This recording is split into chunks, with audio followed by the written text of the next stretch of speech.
I think a lot of us come from the Judeo-Christian background, right? Where there's this misconception where it says the love of money can be the root of all evil. And so people are constantly being warned about the evils of money. There's no question that from the backgrounds that so many of us come from, that you've been warned about money taking over your life.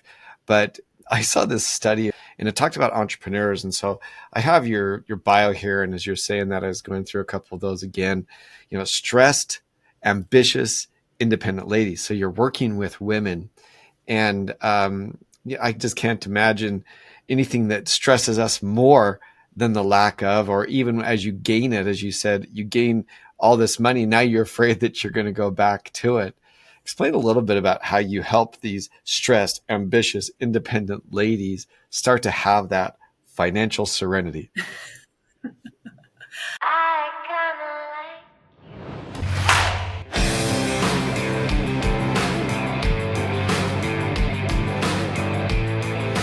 Hey, welcome to Networking Star. I am your host, Jeffery Boyle, and here on Networking Star, I interview some of the most innovative and inspiring entrepreneurs from all across the world.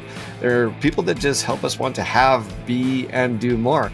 And today I'm joined by Christine Sarno. She's a financial coach, and on her Instagram, it says that she is a financial wing woman. I'm going to read this, Christine, so I get this right, okay? I'm a financial ring. I'm messing up already. Financial wing woman for stressed, ambitious, independent ladies. And she helps them accelerate their wealth and enjoy financial serenity. Now, that's the one that kind of caught my attention, that last one. Enjoy financial serenity. Christine, thanks for being with me. Well, thank you so much for having me, Jeffrey. I'm excited to have this chat with you and talk about some really good stuff. Well, yeah, now that's the one I know. I've gone through your stuff and I enjoy it. And there's a couple of different things where you're just basically saying you got to work with people that you like. And that's where I think that serenity came in, right? Explain to me financial serenity. Oh, I really appreciate that question, because for me, and in working with my clients, I truly believe there's a difference between financial security, which is, I think, what most of us, when we're thinking about financial well-being and financial planning as it relates to planning for future goals and that sort of thing, we think of financial security as this idea, it's this concept of we reach a certain financial milestone, whether it's a certain number in our investment account or whatever our net worth is, and suddenly we feel good and we've got peace of mind and everything's going to be hunky-dory. And reality, when I work with my clients, that's not really the case. In fact, I find that oftentimes when I've got clients that have hit their financial milestones, that stress and worry doesn't necessarily dissipate. In fact, it might even increase or amplify because there's more at risk, right? And so what I love to teach my clients is this idea of financial serenity. It's this embodiment of calm and acceptance, and really looking at money in a different way, shifting their relationship with money so that at any point, because in our lives, for most of us, finances and our financial well-being can be a bit of a roller coaster, right? Yeah. At any point to choose a very different perspective, where we're coming from a place of inspiration, motivation, calm, strategic thinking, for us to actually embody that peace that we desire. Yeah. It's as you're talking through it, and I talk about this a little bit, and I think it's a part of my story. We moved to Costa Rica 2.5 years ago, and we lived there for 1.5 years, and had plenty of money. I didn't really have anything going on in my career right then, as in between different projects. And out of my porch, I could walk out of my porch that I could see the beach. I could see this beautiful ocean. And if you've ever been to Costa Rica, it has the most magnificent sunsets imaginable. And so you're seeing the beach, you're seeing the ocean, you can hear these birds in the background, and you can see this spectacular sunset. That to me was my financial serenity moment, right? Where we had things secured. We were going it was a lifelong dream to be able to get that, to have the freedom to work where you want, when you want, with who you want. And all of a sudden for a period, I was working with nobody. And that was kind of a serenity moment for me till I got ambitious and had to do something again. But that's what it reminded me of. So I love what you're talking about there. Why is it, do you think, that so many people struggle to get to that financial serenity moment? Part of it, I think, is really, oftentimes it's just a function of where we are. I guess the best way to put it, it's how we are going about our day to day, whether it's professionally, personally. When money is part of that mix, I think what we often don't realize is that we're functioning from a place of subconscious Yeah. where there's a certain worldview that's been established, generally for most of us early on in early childhood, about money and the role that it plays or could play in our lives. And a lot of the time, it's not necessarily a very positive, right, worldview. A lot of people I work with talk about limiting beliefs that they have. I'm not good at investments. I'm worried that there's never going to be enough. I'm worried that I'm going to run out. It's how much is enough, right? And I think part of it for a lot of people, it's really, I think, having the awareness or at least being able to identify some of these experiences that they've had and working through them Yeah. so that they can actually look at money as this beautiful, positive tool that we can leverage, right, to create the lives that we desire, the joyful, happy lives that we desire. And I think that in and of itself is really important, because oftentimes if we don't have a level of awareness around that, if we don't embody a healthy relationship with money, it's actually, instead of us using it to create the lives that we want, what ends up happening is that it often runs our lives. Yeah, for sure it does. I uh, I think a lot of us come from the Judeo-Christian background, right? Where there's this misconception where it says the love of money can be the root of all evil, and so people are constantly being warned about the evils of money. There's no question that from the backgrounds that so many of us come from, that you've been warned about money taking over your life.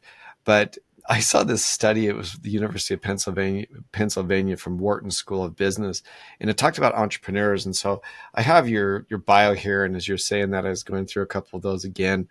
Stressed, ambitious, independent ladies. So you're working with women, and yeah, I just can't imagine anything that stresses us more than the lack of, or even as you gain it, as you said, you gain all this money. Now you're afraid that you're going to go back to it.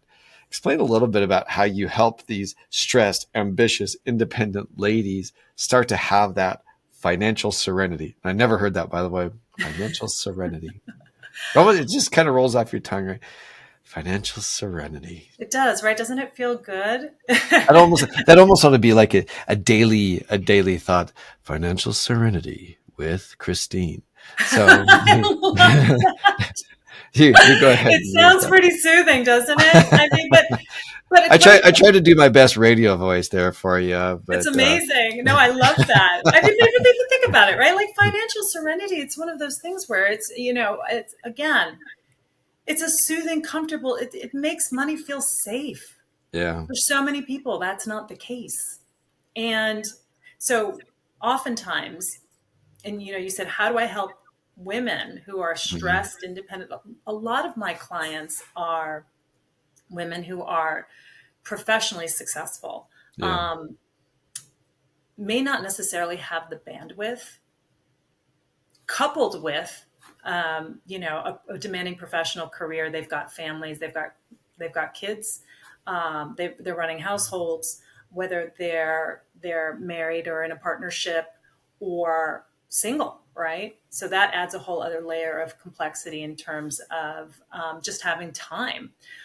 Some women, they feel that I'm great at my job, but yeah. I'm making great money, but I'm not well versed or educated on what to do with it to plan for the future. Or even how to feel good about it. I mean, I Right. think that's you rush so hard, you try so hard to get it, you get some of it, and like, all right, now what do I do?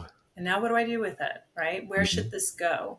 And sometimes, women are they're running so fast. I mean, everybody, I mean, not just women, but people are running so fast often in their lives that they don't have the ability to stop and actually take time to think and create a vision and feel that vision, right? Because I truly believe like that's how we start to formulate our goals in terms of the lives we want to create. Yeah. Do I want to spend a year or two abroad, work remotely, in a country like Costa Rica? What would that take? What are some of the levers that I would need to pull to make this happen? Right? How much should I potentially be saving or investing? What are some changes I should be making in my life? But when we don't feel like we've got the time for it, when we don't necessarily, and a lot of people don't necessarily have strong money management skills, they can be amazing at what they do at work, right? Whether they are W-2, they work for a company, whether they own their own business. But when it comes down to using money to plan for the future and have those goals align with future dreams, a lot of times there's just nobody's taken them through the process. Yeah. And that's something that I really hone in on when I first work with my clients. I want for them to have clarity about what it is that they want in life.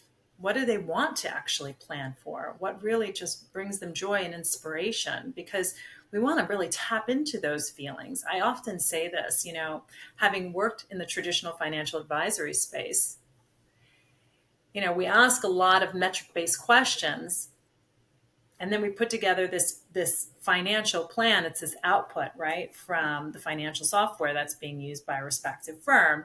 And we assume that just because we say a certain amount should go into your retirement fund and a certain amount should go into kids' college education and a certain amount should, that somebody sitting there is going, I'm inspired and motivated to do this. Yeah. Right? If they don't feel good about the drive or the ambition or the motivation behind this goal, a lot of times, these best laid plans are just strategies on paper. Well, I think there's a lot of it. I saw this clip by Robert Kiyosaki, and he talked about how the government rewards you for taking on debt, whereas when you pay off debt, you can pay massive consequences of it. And I think about it when I first started making money, real money, I had already paid out $125,000 in taxes, and I got the year end what my accountant said I owed. And I owed another $145,000. And I just remember thinking, how in the world did I not plan for this? But I was so focused on paying off my law school loans, and I was so focused on paying off my past business debt that I didn't realize how damaging it was for me not to properly use that money, right? Instead of paying out an additional $140,000, the things that I could have done just by having a coach at that time to be able to say, hey, I know being debt free is cool, but you're going to pay $140,000 in taxes, you bozo. So it's the kind of thing that's kind of what, as I was going through your content, I thought through those moments. I thought through of, I wish I would have just taken the time to meet with a person that would have helped me think through those strategies beforehand. That's so true. I'm sorry that had to be such a shock, right, for you. Oh, it was more than a shock. I was in Mexico City, and I remember calling my wife, and she goes, where are you at? I'm like, just tell me. She goes, how are you doing? I'm like, just tell me. And she said it, and I just remember wanting to just chuck my phone into traffic. But I'm sure that, I'm not alone, not the only one that has made mistakes like that. And so as you talk about these independent ladies, a lot of times these independent entrepreneurs that we are, sometimes we think we know what we're doing. And the best thing we can do is just find a really smart person to help walk us through that. Absolutely. I mean, and that's the beauty of having a network of support, right? In the area of finances, right? Whether it's a financial coach, whether it's a financial advisor, whether it's a great CPA. But as you're building your business, right, it's important to be able to tap into the expertise of a team that you've curated. And and oftentimes, like you said, we think we know what we're doing, but as life continues to evolve and you have your own business continues to grow. Yeah. Like we don't necessarily know where the blind spots are when we're entering new phases, right, of our business growth. We're entering new phases of our income growth. We don't know what's necessarily as it relates to a watch out that we can plan for. And sometimes, Jeffrey, things happen that we didn't plan for. Yeah. Sometimes, people wake up and they find out they're served papers because they're being sued, or Yeah. they're they're about to go through a divorce and they didn't know that this is something that they're going to have to contend with, right? so Yeah. So so right now you also have all of this uncertainty, right? We went from interest rates that are never going to return in our lifetime to the levels they were. I'm 51, so it's not like I'm ancient quite yet, but never in my lifetime have we seen interest rates like that. And I've talked to enough different financial people during this time that said, do not count on the rates returning to where they were during COVID. They were trying to spur the economy. They're trying to keep the world from being shut down. But we've gone from that to inflation to now, pretty obtuse interest rates, unless you compare it to 1975, And so it's the kind of thing that it's all perspective with that. But, you talk about accelerating wealth. How do you help people understand and weather these crazy ups and downs that you see like this? well, when I talk about accelerating wealth, on a very fundamental level, right, especially with women that I work with, I think there's this hesitancy to invest in the stock market. Yeah. And I'm not saying that this is necessarily for everyone, but what I do like to provide is education, you know, to my clients, where I'm explaining to them, that if you've got a strategic, diversified approach, right? If your approach is aligned with your risk tolerance, meaning, your level of comfort, obviously, I know you understand this being in the market. If you're consistent over time, what you are able to do, right, is to start to create wealth for yourself, where 20 years, 30 years, 40 years from now, there might be a nice nest egg Yeah. waiting for you, right? As opposed to doing nothing. And that's that forward vision. And I know you're bringing up a couple interesting moments in my life. As soon as you're saying that, I invested. I remember when I first started investing, I invested $60,000 in Apple stock, and it was right before one of the new Apple iPhones came out, and boom, it goes up $6,000. And I just remember thinking, I am so smart. $66,000, earned $6,000 in 2 weeks. Then Apple Maps came out as being a failure, and it drops $10,000. So not only did I get back down to 60, it dropped down to 50, and I didn't have the patience to weather it. And just out of curiosity with it, I went through this exercise with my wife, and I said, remember back a while ago when I bought $60,000 of Apple stock? It would now be worth about $650,000. But I couldn't take that up and the down. I was truly living dollar to dollar up and down. And so I just think I shouldn't have done that online. I should have paid for the advice of somebody. And because I didn't do anything smart with that $60,000 when I pulled it out at $54,000. I lost $6,000, and then it skyrockets after that and splits and does all the crazy stuff that it can do. But because I was panicked, I didn't Right. make the right decisions at that time. Right. Absolutely. And that's the thing. It kind of goes back to, I always say there's no right or wrong way to invest. It's a personal decision. It's a personal journey for each and every one of us, but we have to be responsible stewards of our money. And so if we can't stomach the risk in owning individual stocks, right? Maybe there's a different approach that makes more sense, right? We can't stomach the ups and downs, so we will forego the potential of significantly high returns for the ability to know that our investment is diversified, it's growing over time based on historical, right, stock market returns, and that we can actually sleep a little better at night and allow that decision to play into our financial serenity. Because Jeffrey, as you've said, you talked about interest rates, you talked about inflation. The thing is, we don't have control over what's happening with the economy. We don't have control over,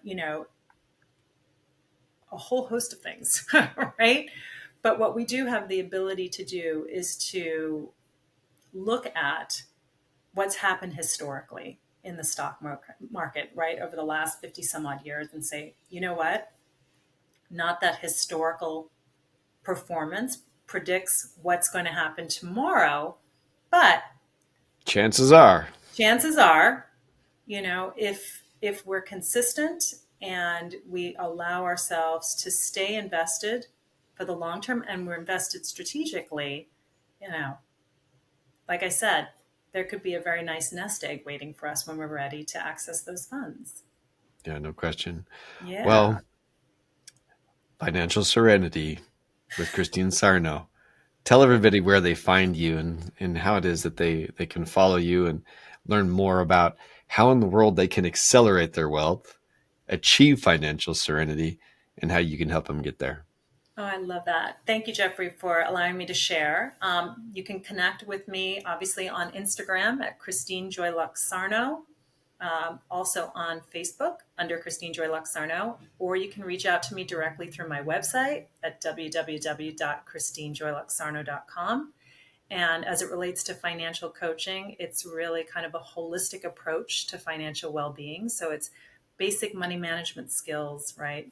Saving, investing, debt reduction, planning for the future, but it's all in a way where my clients feel nurtured and we really take into consideration the psychological and the emotional aspect of our relationship with money. And well, that's a powerful word you said. I don't know, you've come up with some pretty interesting financial serenity, so you the psychological and emotional aspects of money. People don't think of it that way, but there's nothing that makes us more emotional than money. Nothing. I mean, well, maybe a loved one, but as a whole, the emotions that can be created from money are pretty wild.